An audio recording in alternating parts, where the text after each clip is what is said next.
Nigeria's oil industry is set for a new deal of reforms as the long-awaited Petroleum Industry Bill has been passed in both the Senate and House of Representatives. Now on its way to the table of President Muhammadu Buhari will make history if he signs this long-awaited bill that is expected to grow local content, increase investments into the oil and gas sector, take better care of the host communities, and ultimately grow the economy. Here in studio with us to speak on the passage of the bill and expectations in the industry is Oladipo Maiye, a partner, oil, gas and power at Anderson. Oladipo, it's good to have you with us on the morning show. Thank you for having me. All right. Now, why did it take so long for this bill to make headway at the National Assembly, you think? I think it's because of how important the oil and gas industry is to Nigeria, and there were also many competing interests. You have the government trying to get increase in revenue. You have the private sector trying to get the maximum returns they can from the oil industry. You also have the host communities with their interests. So there were too many competing interests, and unfortunately, sometimes some interests are not aligned. So it took quite a while for the passage to come, for us to get to this stage. Okay, that's cool, Oladipo. I mean, but is this a political score for the president and for the government? Or is this something that the citizens should be proud of? And what specifically should they await as to how the ultimate passage of the bill will impact on their lives? I don't know about political score, but I think it's a welcome development because this has been several years in the making. I think the first version got to the National Assembly in 2008. So you've had different houses or different assemblies that have looked at it and not passed it. So for us to get to this stage where you have the passage both by the Senate and the House of Rep is a welcome development because one of the major things people want is certainty. And I think if this guarantees certainty, then it is a big welcome development. Indeed, Oladipo. Now, the PIB in its current form, if endorsed by the president, is it really the final answer to challenges in Nigeria's beleaguered oil sector, you think? The good thing about laws is that there's an awareness even in the PIB that the laws are not going to be static. They will be reviewed periodically. And so what you want is a start. So this will be a start. With developments in the oil industry, there will constantly be reviews. But what had happened is no one was sure what law was going to be passed, so you never knew what to start from. You never had a start point. And now you have a start point, and you can make a decision based on the start from the start point and expect revisions. And my expectation would be that Nigeria would revisit certain provisions of the law because the industry is very dynamic. So this won't be static, definitely. Okay, let's review some of the provisions that you think would be necessary to revisit. In specific terms, what do you have in mind? Which areas should the media and the general public, and in particular, the host communities, which will now get about 3%, in all this, what areas should they expect that there will be immediate improvements when the bill is finally accented into law by the president? At the moment, we have tax rates ranging from maybe 40 to about 60%. And while the government is trying to increase revenue, it's not necessarily the most competitive tax rates you have. Every company, companies investing in Nigeria have the disadvantage of having of threats to pipelines and threats to their facilities. So beyond the fiscals, the tax rates and so on, there's a cost of doing business in Nigeria, which is not necessarily the cheapest. Now, with competition for scarce resources amongst countries, a lot of countries are reducing their tax rates. So the expectation is that with time, even though the tax rates are fairly better than what they used to be, the tax rates might have to go down a bit because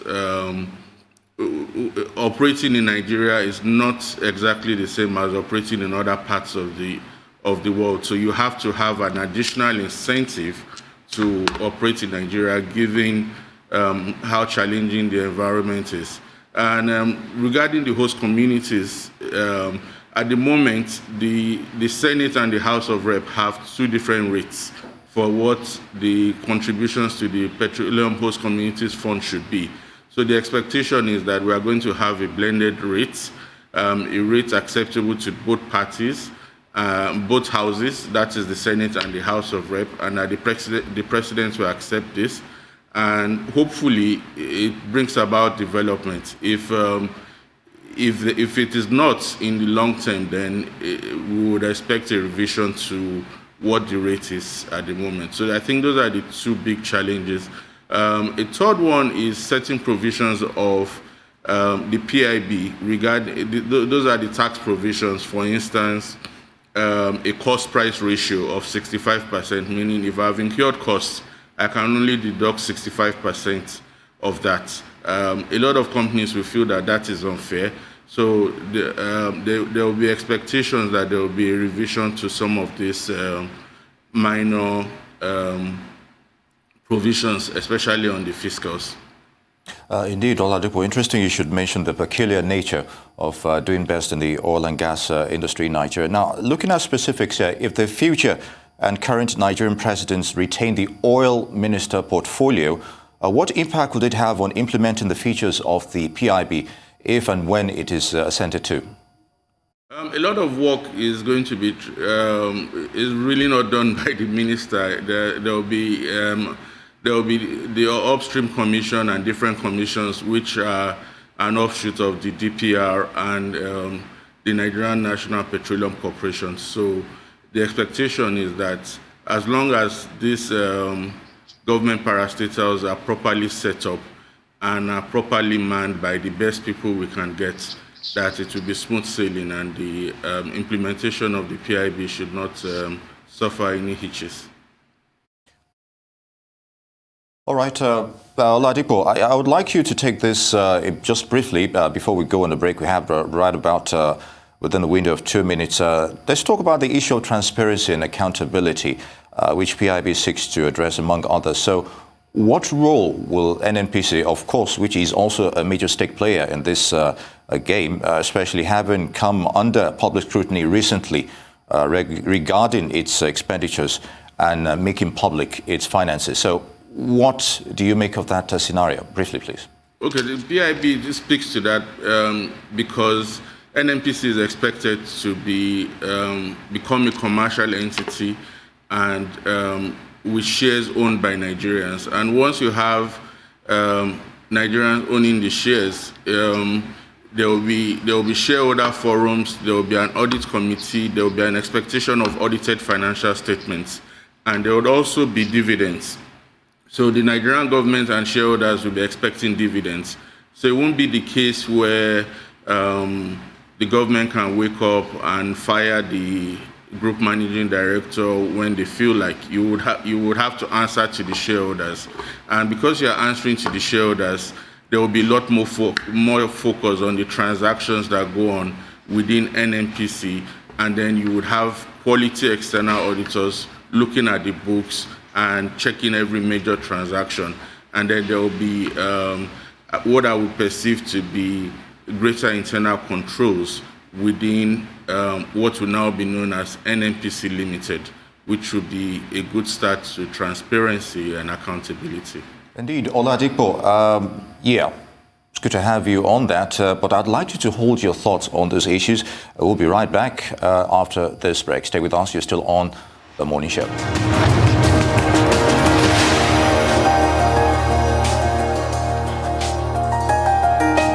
All right, we're still on The Morning Show, and we've been talking with Oladipo Maiye, partner oil and gas and power at Anderson, and we've also been talking about other issues regarding to the passage of the PIB, and of course, which is still waiting assent by the Nigerian president. Good to have you back, Oladipo. Now, let's take a look at the issue of the PIB taking care of host oil communities. I know you alluded to that earlier, who have bore the brunt of oil spillage and pollution over time from oil perspective. So how feasible will the features of the PIB, realistically take care of their needs? Okay, so the provisions of the Petroleum Host Communities Fund in the PIB talks about a mandatory contribution of 2.5% or 5% of operating expenses for the communities, of costs spent in those communities, and the creation of a trust. So what's going to happen is that the communities are going to have a say on how the money is going to be spent, and have an agreement with the trust, which will be managed by the oil companies. And so there will be collaboration, what the host communities need and what the funds will be used to achieve, which would include capital development, employment for people from those areas. Another good thing about the fund is that whenever there's going to be a vandalization of the facilities, the cost of repairs of that vandalization will be taken from the fund. So now the host communities have an extra incentive to protect the facilities of the oil companies. And for the first time, more or less, they have a say in how those funds are going to be put to use. Okay, that's good. But let me come back to your thoughts on how all this will affect the NNPC, given the fact that a lot of people consider NNPC to be a behemoth and a money guzzler. Yes, it will become a limited liability company, I believe, but will that amount to a kind of unbundling the NNPC?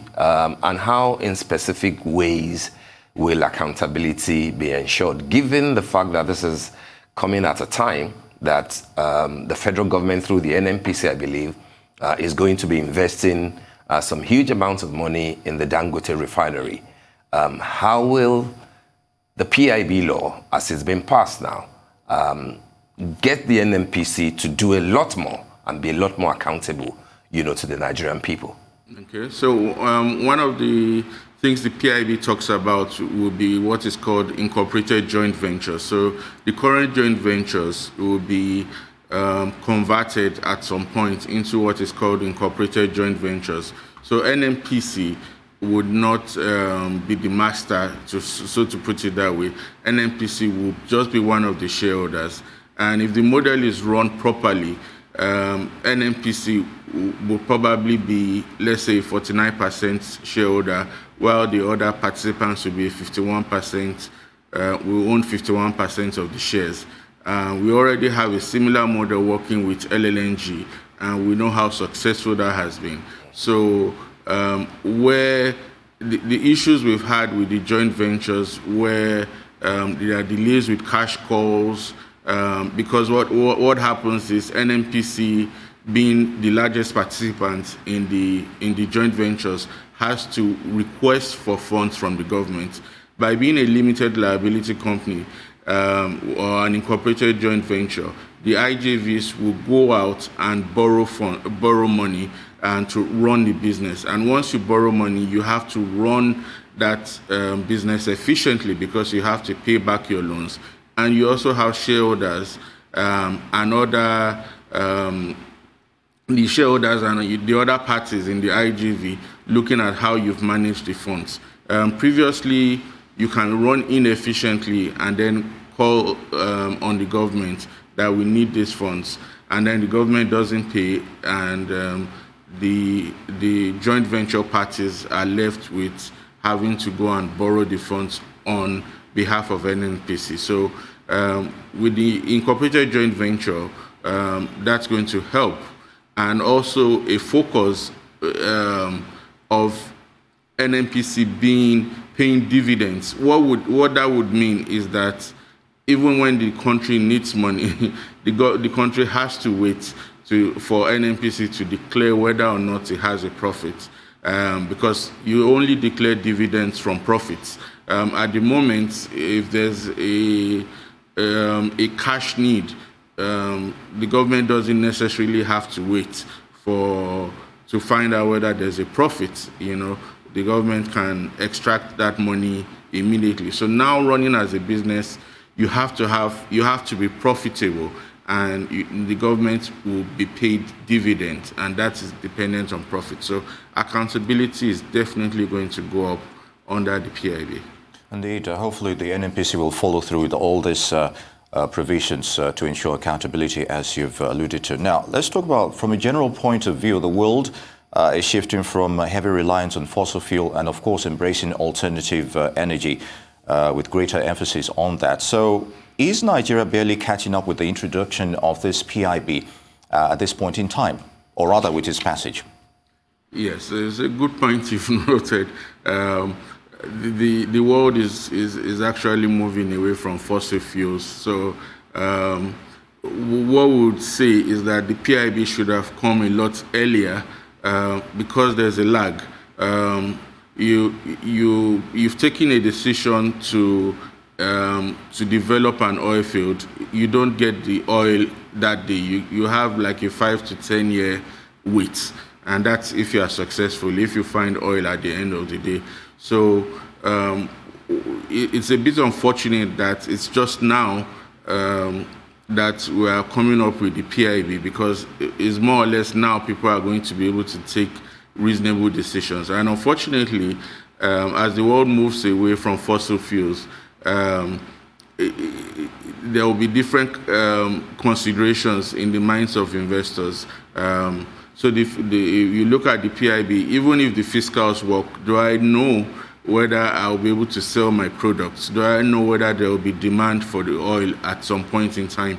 So in a way, it's good that this is coming up, but the good thing is that it's better late than never. The truth is that with the developments in the world at the moment, diversification of the Nigerian economy is probably the best way to secure our economic future as a country.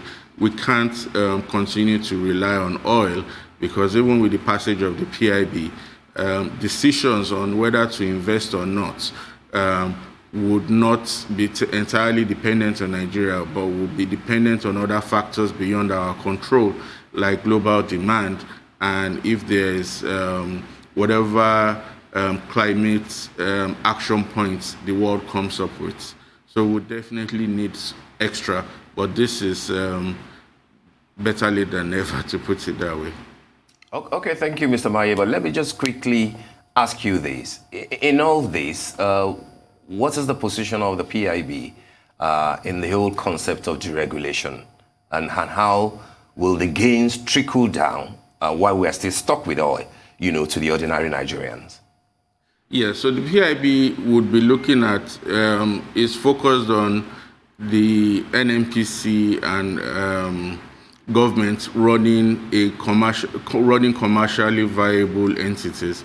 So there's a focus on the ability to run refineries, and there will be a midstream and downstream regulatory agency, and this agency is going to be focused on things like deregulation and participation of the private sector and government in refining. So obviously, by the time there are more participants in refining, we would have more regulations on pricing and running refineries. So the PIB already establishes a midstream and downstream regulatory agency whose focus will be not only on downstream refining, but also provision of gas to end users. So that's a welcome development in the PIB. Indeed, and it's been enlightening and, of course, interesting talking to you, Oladipo Maiye, partner, oil and gas and power at Andersen. for giving us your perspective, of course, on the PIB passage, which is still awaiting assent from the President. It's good to have you with us on the morning show.